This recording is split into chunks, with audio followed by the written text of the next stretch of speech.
আসসালামু আলাইকুম, স্বাগত জানাচ্ছি আরটিভি রাতের সংবাদে। আপনাদের সঙ্গে আছি আমি ফারিয়া শারমিন। শুরুতেই জানিয়ে দেব মার্কেন্টাইল ব্যাংক সংবাদ শিরোনাম।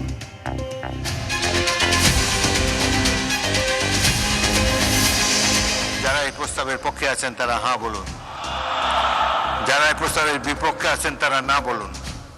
আমার মনে হয় হ্যাঁ জয়যুক্ত হয়েছে, হ্যাঁ জয়যুক্ত হয়েছে, হ্যাঁ জয়যুক্ত হয়েছে। সংসদে অর্থবিল 2026 পাস, করমুক্ত আয় সীমা বেড়ে 4 লাখ টাকা, করের আওতার বাইরে মুদি দোকান, কাঁচা বাজার। কাঁচা বাজার ও ক্ষুদ্র মুদি দোকান এর আওতায় বাইরে থাকবে না। যে কোনো মূল্যে তিস্তা ব্যারেজ মহাপরিকল্পনা বাস্তবায়নের ঘোষণা প্রধানমন্ত্রীর। জীবন বান্ধব বাজেট মানুষের জন্য, সুবিধাভোগী গোষ্ঠীর জন্য নয়। জাতীয় অগ্রাধিকার ভিত্তিতে ইনশাল্লাহ এই সরকার যে কোনো মূল্যে তিস্তা ব্যারেজ মহাপরিকল্পনা বাস্তবায়ন করবে।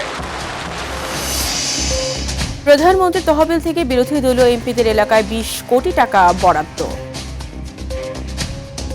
আমাদের বিরোধী দলের সদস্যদের আসনগুলোতে 20 কোটি টাকার মসজিদ, গোরস্থান এবং ঈদগাহের জন্য মঞ্জুরি বরাদ্দ করেছে। সরকারকে সহযোগিতার আশ্বাস ডাক্তার শফিকের। সরকারি দলকেও বিরোধী দলকে সম্মান করার মানসিকতা থাকতে হবে। বিরোধী দলেরও সঙ্গত সকল ব্যাপারে সরকারকে সহযোগিতা করার মানসিকতা থাকতে হবে। ওয়াসার খোঁড়াখুড়িতে আবারও নগরবাসীর ভোগান্তি, প্রযুক্তি জ্ঞানের অভাবে বারবার ঘুরতে হয় একই সড়ক, এমডির স্বীকারোক্তি। এই জায়গায় যদি কোনো দুর্ঘটনা ঘরে কোনো কিছুই বের হইতে পারবো না, সব রাস্তা আটকে রাখছে। 6 মাস ধরে আমরা ভোগ করতেছি, আমাদের ব্যবসা বাণিজ্য সব শেষ। কোনো কারো কোনো মা বাপ নাই, যে যেমনি খুশি সেমনি কাজ করতেছে। এবং বাঁচা মরার ম্যাচে মাঠে নামছে ব্রাজিল জাপান। শুরুর একাদশে নেই নেইমার, 4 বারের বিশ্ব চ্যাম্পিয়ন জার্মানির বিপক্ষে লড়বে প্যারাগুয়ে।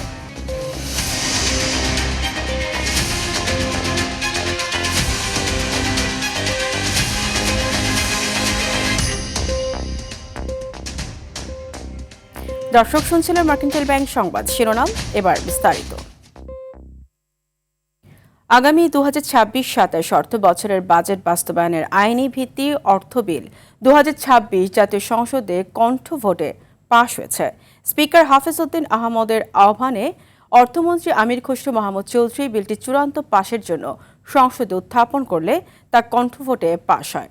প্রস্তাবিত বাজেটে করমুক্ত আয়সীমা সংশোধনী এনে 4 লাখ টাকা করা হয়েছে। ব্যাংক হিসেব খোলায় কর শনাক্তকরণ নম্বর TIN বাধ্যতামূলক প্রস্তাব প্রত্যাহার করে অর্থবিল পাশ করা হয়েছে। অর্থাৎ আগের মতো TIN ছাড়াই ব্যাংক হিসাব খোলা যাবে। বাজেটে প্রকৃত মূল্য ও মৌজা মূল্যের পার্থক্য নিরসনে এবারের বাজেটে অর্থবিলের মাধ্যমে একটি বিশেষ বিধান রাখা হয়েছিল। তবে এটি কালো টাকা বৈধ করার সুযোগ সৃষ্টি করতে পারে এমন সমালোচনার পর অর্থবিল থেকে পুরো বিধানটি প্রত্যাহার করা হয়েছে। সিটি কর্পোরেশন ও পৌর এলাকায় জমি ফ্ল্যাটের বণ্টননামা, দলিল নিবন্ধন এবং নাম জারির ক্ষেত্রে TIN বাধ্যতামূলক করার প্রস্তাব ছিল। অর্থবিলে সংশোধনী এনে এই বাধ্যবাধকতা তুলে নেওয়া হয়েছে। প্রস্তাবিত বাজেটে বেসরকারি বিশ্ববিদ্যালয়ের উপর 10% কর বহাল রাখা হয়েছিল। অর্থবিলে তা কমিয়ে 5% করা হয়েছে। মোহাম্মদ সালাউদ্দিন, গাজীপুর 4, সময় 2 মিনিট। 2026-27 অর্থ বছরে প্রধানমন্ত্রীর কার্যালয়ের জন্য 3,845 কোটি টাকা বরাদ্দ দেওয়া হয়েছে। সোমবার জাতীয় সংসদে প্রধানমন্ত্রীর পক্ষে স্থানীয় সরকারমন্ত্রী মির্জা ফখরুল ইসলাম আলমগীর প্রস্তাব করলে কণ্ঠভোটে তা পাশ হয়। এছাড়া অর্থ বিভাগ খাতে সর্বোচ্চ 2,18,847 কোটি টাকা, জনপ্রশাসন খাতে 5,066 কোটি টাকা, নির্বাচন কমিশন সচিবালয়ের জন্য 757 কোটি টাকা, মন্ত্রী পরিষদ বিভাগের জন্য 105 কোটি টাকা এবং বাংলাদেশ সরকারি কর্ম কমিশন খাতের পরিচালনা ব্যয়ের জন্য 31 কোটি টাকার বেশি বরাদ্দ দেওয়া হয়েছে। হ্যাঁ জয়যুক্ত হয়েছে, জয়যুক্ত হয়েছে, হ্যাঁ জয়যুক্ত হয়েছে। কর আওতার বাইরে থাকছে ক্ষুদ্র ব্যবসায়ী, মুদি দোকান ও কাঁচা বাজার। অন্যান্য ক্ষুদ্র ব্যবসার জন্য রাখা হচ্ছে ফ্ল্যাট রেটের ভ্যাট কাঠামো। বিকেলে জাতীয় সংসদে তথ্য জানিয়েছেন অর্থমন্ত্রী আমির খসরু মাহমুদ চৌধুরী। তিনি বলেন, দুর্বল ব্যাংকগুলোর বিতর্কিত সাবেক মালিকরা যেন আবার ফিরে আসতে না পারে সেজন্য ব্যাংক রেজুলেশন আইনের সংশোধন করা হচ্ছে। এছাড়াও পুঁজিবাজারের নিরাপত্তায় বিশেষ সুবিধার ঘোষণাও দেন তিনি। সর্দার রাজীবের রিপোর্টে থাকছে বিস্তারিত। অর্থমন্ত্রীর বক্তব্যের মধ্য দিয়ে শেষ হলো 2026-27 অর্থ বছরের প্রস্তাবিত বাজেটের ওপর সাধারণ আলোচনা। সোমবার সমাপনী বক্তব্যে সংসদ সদস্যদের প্রতি গঠনমূলক আলোচনার জন্য কৃতজ্ঞতা জানান তিনি। সকল সদস্যের প্রতি আন্তরিক কৃতজ্ঞতা ও ধন্যবাদ জ্ঞাপন করছি। ধ্বংসপ্রাপ্ত অর্থনীতির মধ্য দিয়ে বিএনপি দায়িত্ব নিয়েছে জানিয়ে মন্ত্রী বলেন, জনগণের মাঝে স্বস্তি ফেরাতে কর নীতিতে বড় পরিবর্তন আনা হচ্ছে। ক্ষুদ্র ব্যবসায়ীদের সুবিধার্থে বা ক্ষেত্র বিশেষে হয়রানি বন্ধে তাদের সামর্থ্য অনুযায়ী ফ্ল্যাট রেটে ভ্যাট প্রদানের উদ্যোগ গ্রহণ করেছি। আমি এই বিষয়ে আশ্বস্ত করতে চাই, কাঁচা বাজার ও ক্ষুদ্র মুদি দোকান এর আওতায় বাইরে থাকবে। মাননীয় স্পিকার, পরিচালন ব্যয় কমিয়ে উন্নয়ন ব্যয় বাড়ানোর কথা জানিয়ে আমির খসরু বলেন, ব্যাংক থেকে সরকারের ঋণ গ্রহণের পরিমাণ 6,000 কোটি টাকা কমানো হচ্ছে। উন্নয়ন ব্যয়ের অংশ 2025-26 অর্থ বছরে 27.27% হতে 26-27 অর্থ বছরে 33.70% উন্নীত করার প্রস্তাব করছে। পাচার হওয়া প্রায় 73,000 কোটি টাকার সম্পদ জব্দ করা হয়েছে জানিয়ে তিনি বলেন, বাংলাদেশে বিনিয়োগ বৃদ্ধির জন্য 3টি দেশে ডেডিকেটেড ফান্ড গঠন করা হবে। বিকল্প অর্থায়ন পরিকল্পনার অংশ হিসাবে হংকং, লন্ডন ও নিউ ইয়র্কে কেবল বাংলাদেশে বিনিয়োগের জন্য বেসরকারি পর্যায়ে তহবিল গঠনের উদ্যোগ নেওয়া হচ্ছে। বৈশ্বিক টেলিকম কোম্পানি ভিওন $100 কোটি বিনিয়োগের প্রতিশ্রুতি দিয়েছে জানিয়ে অর্থমন্ত্রী বলেন, প্রকল্প বাস্তবায়নে স্বচ্ছতা ফেরাতে ড্যাশবোর্ডের মাধ্যমে তদারকি করা হবে।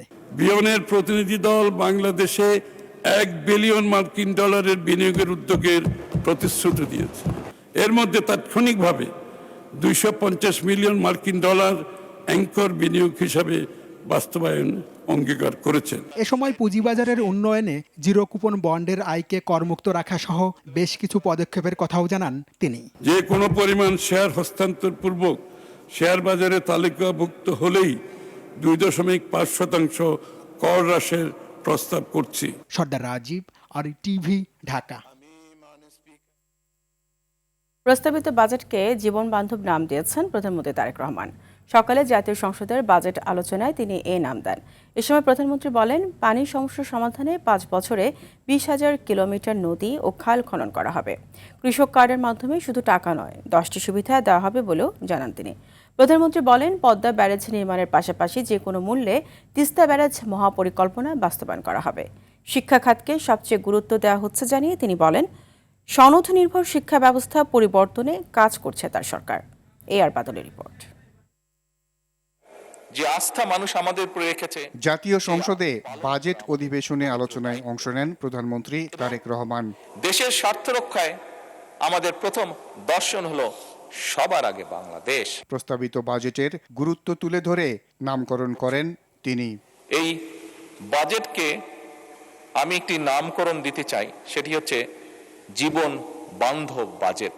প্রধানমন্ত্রী তার বক্তব্যে বলেন, শিক্ষা খাতকে সবচেয়ে বেশি গুরুত্ব দিচ্ছে সরকার। আমাদের লক্ষ্য থাকবে আগামী 5 বছরে শিক্ষা খাতের বিনিয়োগ জিডিপির 5% উন্নীত করা। জনগণের স্বাস্থ্য সুরক্ষায় নতুন স্বাস্থ্য ব্যবস্থা গড়ে তোলা হবে বলেও জানান তিনি। চিকিৎসা সেবার উপরে সর্বোচ্চ গুরুত্ব দিয়েছে এবং সর্বোচ্চ বাজেট আমরা অ্যালোকেট করেছি। মাননীয় স্পিকার, দেশের কৃষি খাতের উপর বাজেটে বিশেষ গুরুত্ব দেওয়া হয়েছে বলেও জানান প্রধানমন্ত্রী তারেক রহমান। এই কার্ডের মাধ্যমে আমরা কৃষক ভাইদের কাছে আরো 10টি, শুধু যে তাদের কাছে টাকা পৌঁছবে তা নয়, আরো 10টি সুবিধা আমরা পৌঁছে দিব। 2026-27 অর্থ বছরে ইনশাআল্লাহ আমরা দেশের প্রায় 43 লক্ষ কৃষকের কাছে এই কার্ড পৌঁছে দেওয়ার পরিকল্পনা গ্রহণ করেছে। তিনি বলেন, দেশের পানি সমস্যা সমাধানে সরকার মহাপরিকল্পনা গ্রহণ করেছে। এই সরকার যে কোনো মূল্যে তিস্তা ব্যারেজ মহাপরিকল্পনা বাস্তবায়ন করবে। ফ্যামিলি কার্ডের সংখ্যা 43 লাখ করার উদ্যোগ নিয়েছে সরকার। 43 লক্ষ মতন পরিবারের হাতে আমরা এই ফ্যামিলি কার্ড পৌঁছে দেওয়ার পরিকল্পনা গ্রহণ করেছি। প্রতিরক্ষা সক্ষমতা নিয়েও বাজেটে পরিকল্পনা রয়েছে।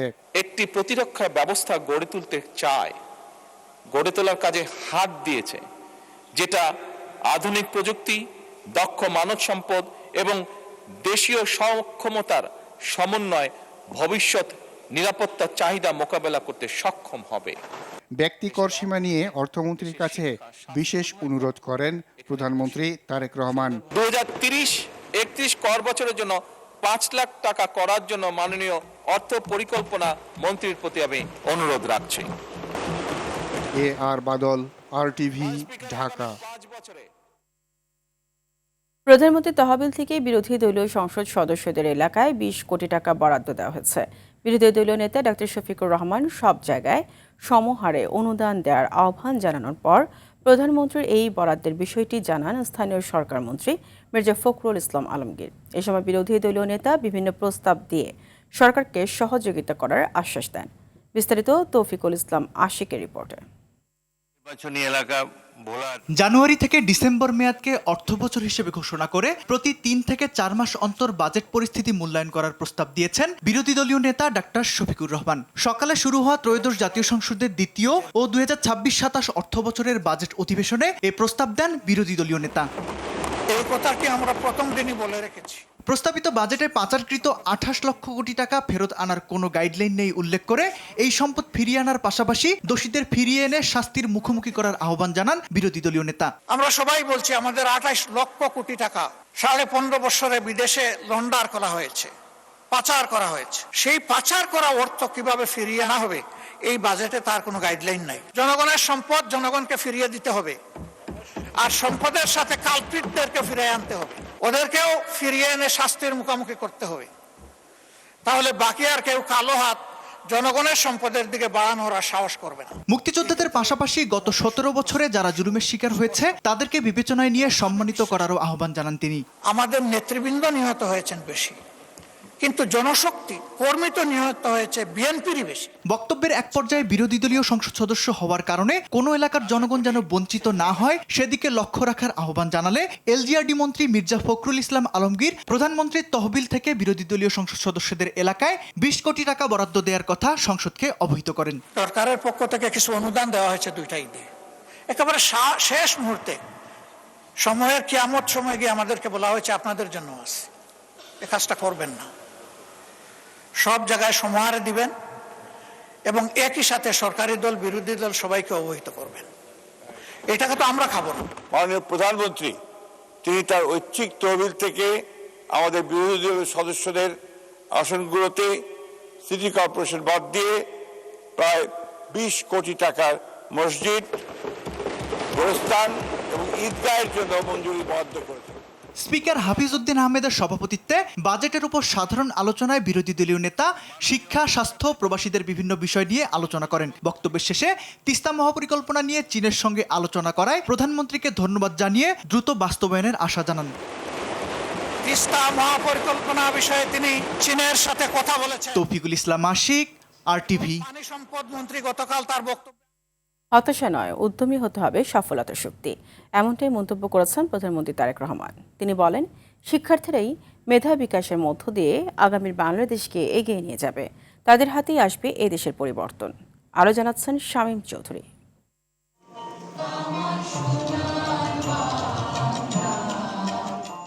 রাজধানীর চীন মৈত্রী আন্তর্জাতিক সম্মেলন কেন্দ্রে মেধা, বিজ্ঞান, উদ্যোগ ও উদ্ভাবনের দেশ, সবার আগে বাংলাদেশ, এই প্রতিপাদ্যকে সামনে রেখে শিক্ষা মন্ত্রণালয়ের উদ্যোগে এই অনুষ্ঠানের আয়োজন করা হয়। এতে প্রধান অতিথি ছিলেন প্রধানমন্ত্রী তারেক রহমান। অনুষ্ঠানের এই পর্যায়ে প্রধানমন্ত্রীর সামনে উদ্ভাবন ও অভিজ্ঞতা তুলে ধরেন দেশের বিভিন্ন প্রান্ত থেকে আসা ক্ষুদে বিজ্ঞানীরা। পরে দেশব্যাপী 8000 শিক্ষা প্রতিষ্ঠানের মধ্য থেকে নির্বাচিত জাতীয় পর্যায়ের সেরা 10 প্রতিষ্ঠানের ক্ষুদে বিজ্ঞানীদের হাতে পুরস্কার তুলে দেন প্রধানমন্ত্রী। প্রধানমন্ত্রী বলেন, আগামীর বাংলাদেশ গড়বে মেধাবী শিক্ষার্থীরা, তাই হতাশ না হয়ে দক্ষতার সঙ্গে এগিয়ে যেতে হবে। যাদের সামনে এইরকম ভবিষ্যৎ আছে, যাদের মধ্যে এরকম মেধা আছে, আমার কাছে মনে হচ্ছে ইয়েস, বাংলাদেশের গেম চেঞ্জার হচ্ছে তোমরা। বাংলাদেশের গেম চেঞ্জার আমার সামনে বসে আছে। আমরা চাই আমাদের কোনো একটা কাজের আউটপুট থাকতে হবে যেটা ভবিষ্যৎ বাংলাদেশকে গড়ে তুলবে, যেটা ভবিষ্যৎ বাংলাদেশকে সামনে টেনে নিয়ে যাবে, যেটা ভবিষ্যৎ বাংলাদেশকে অন্যান্য সব দেশের সাথে কম্পিটিশনে এগিয়ে রাখবে। এ সময় সবাইকে বছরে অন্তত একটি গাছের চারা রোপণের আহ্বান জানান সরকার প্রধান। টোটাল 90,000-এর মতন গাছ একদিনে লাগানো হয়েছে। আমরা সরকার থেকে তোমাদের জন্য এই যে খেলাধুলার ব্যবস্থা, ইনোভেশনের ব্যবস্থা, কালচারের ব্যবস্থা, এইগুলা তোমাদের জন্য আমরা সুযোগ করতে চাইছি যাতে তোমরা খুব কনফিডেন্ট হয়ে গড়ে উঠতে পারো। তার বিনিময়ে তোমাদের কাছে একটা জিনিস আমি চাইছি, তোমাদের সবাইকে প্রত্যেক বছর একটা করে গাছ লাগাতে হবে। এর আগে একটি নিম গাছের চারা রোপণের মাধ্যমে দেশব্যাপী 29,000-এর বেশি শিক্ষা প্রতিষ্ঠানে একযোগে বৃক্ষরোপণ কর্মসূচির উদ্বোধন করেন প্রধানমন্ত্রী। পরে স্টার্টআপ ও সায়েন্স প্রজেক্টের স্টল ঘুরে দেখেন এবং ক্ষুদে বিজ্ঞানীদের সঙ্গে কথা বলেন তারেক রহমান। শামীম চৌধুরী, RTV, ঢাকা। 2017 থেকে 25 সালে যখন পানির কাজ করছিল ঢাকা ওয়াসা, তখন জনভোগান্তি ছিল চরমে। এবার জানুয়ারি থেকে পয়ঃনিষ্কাশন লাইনের জন্য 500 কিলোমিটারের বেশি রাস্তা কাটার কাজ শুরু করেছে, যা শেষ হবে 2028 সালে। বর্ষার এই মৌসুমে আবারও ভোগাবে নগরবাসীকে। তবে ভোগান্তির জন্য দুঃখ প্রকাশ না করলেও প্রযুক্তিগত জ্ঞানের অভাবে একই সড়ক বারবার খুঁড়তে হয়েছে বলে স্বীকার করেছেন ওয়াসার ব্যবস্থাপনা পরিচালক। সড়ক খোঁড়াখুড়ি নিয়ে শাকিবুর রহমানের ধারাবাহিকের প্রথম পর্ব ছবি তুলেছেন নিহার নন্দী ও নাজমুল হোসেন সাইমন। রাস্তাগুলো এভাবে কেটে চলাচলের পথ পুরো বন্ধ রেখে বছরের পর বছর ধরে কাজ করছে ঢাকা ওয়াসা। এবার চলবে স্যানিটেশন ইমপ্রুভমেন্ট প্রকল্পের কাজ। মধুবাগ এলাকায় 1 বছরের বেশি সময় ধরে রাস্তা বন্ধ করে চলছে উন্নয়ন প্রকল্প, যেখানে এলাকাবাসীর ভোগান্তি যেন দৈনন্দিন চিত্র। 1 বছরের উপরে আমাকে পরিস্থিতি একবারে খুবই খারাপ। মানে আমরা না, এখন তো একটু জায়গাটা খুলছে, আগে তো খুলেও নাই, পুরা রাস্তা বন্ধ করে রাখছে। এই জায়গায় যদি কোনো দুর্ঘটনা ঘরে কোনো কিছুই বের হইতে পারবো না, সব রাস্তা আটকে রাখছে, একটা গাড়িও ঢুকে না এই জায়গায়। কোনো কারো কোনো মা বাপ নাই, যে যেমনি খুশি সেমনি কাজ করতেছে। খিলগাঁওয়ের সিপাহীবাগ এলাকার চিত্রও একই। 6 মাসের বেশি সময় ধরে সড়ক বন্ধ করে চলছে প্রকল্প।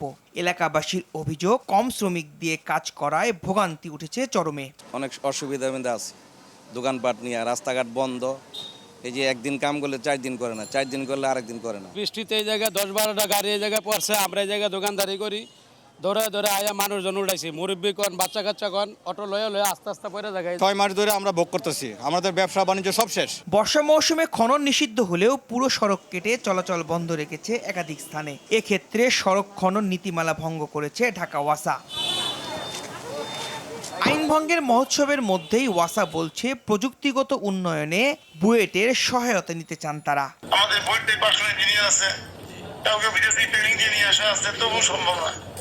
এই জন্য আমরা ভাবছি যে জোন ক্লোজিংটা হয়ে গেলে আমরা বুয়েটের কৃষি, পানি রিলেটেড, কেমিক্যাল রিলেটেড চেয়ারম্যান ভালো প্রফেসর একটু পোস্ট আছে, যদি ওনারা আমাদের বসতে রাজি হয় তাহলে ওনাদেরকে প্রস্তাব দেবো। আমাদের যারা সেরা ছাত্র ছাত্রী তারা আমাদের এখানে ইন্টার্নশিপ করুক। 2 সিটি কর্পোরেশনের অন্তত 27টি স্থানে এই কাজ চলবে, যার মধ্যে দক্ষিণে 610 কিলোমিটারের মধ্যে 453 কিলোমিটার সড়ক কাটবে ওয়াসা, যা চলবে 2028 সাল পর্যন্ত। শাকিবুর রহমান, RTV, ঢাকা। হাম নিয়ন্ত্রণে না আসতেই শুরু হয়ে গেছে ডেঙ্গু জ্বরের প্রকোপ। প্রতিদিনই হাসপাতালে নতুন করে ডেঙ্গু আক্রান্ত রোগী আসছে। প্রতিদিন হাম ও হামের উপসর্গ নিয়ে প্রায় 1000 রোগী হাসপাতালে সেবা নিচ্ছে। পাশাপাশি প্রায় 200 রোগী ডেঙ্গু নিয়ে ভর্তি হচ্ছে সারা দেশের হাসপাতালে। দেশের সব সরকারি ও বেসরকারি হাসপাতালে হাম ও সন্দেহজনক হাম রোগীদের জন্য আলাদা আইসোলেশন ওয়ার্ড বা কেবিন চালু বাধ্যতামূলক করেছে স্বাস্থ্য অধিদপ্তর। সংক্রামক রোগ হওয়ায় হাম ছড়িয়ে পড়ার ঝুঁকি এড়াতে তটস্থ থাকতে হয় হাসপাতাল কর্তৃপক্ষকে। এর মধ্যে ডেঙ্গু জ্বরে আক্রান্ত রোগী ভর্তি হতে শুরু করেছে।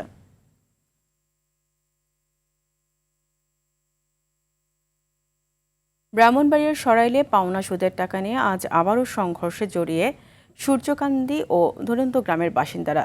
উপজেলার কালীকচ্ছ বাজারে টানা 3 ঘণ্টা ধরে চলা এই সংঘর্ষে সরাইল থানার ওসি সহ অন্তত 25 জন আহত হয়েছে। স্থানীয়রা জানান, সূর্যকান্তি গ্রামের বাসিন্দা মোশাররফ মিয়া ধরন্তী গ্রামের খাদেম মোল্লার কাছে সুদের 1 লাখ টাকা পেতেন। টাকা দিতে অস্বীকৃতি জানালে দুপক্ষের মধ্যে সংঘর্ষ হয় গতকাল। এতে মোহাম্মদ খাদিম নিহত হন। আজ তার জানাজার পর আবারও সংঘর্ষে জড়ায় 2 গ্রামবাসী। এই ঘটনায় 3 জনকে আটক করেছে পুলিশ। রাতের সংবাদ এই পর্যন্তই। মধ্যরাতের সংবাদ রাত 1টায় দেখার আমন্ত্রণ রইল। ধন্যবাদ সবাইকে।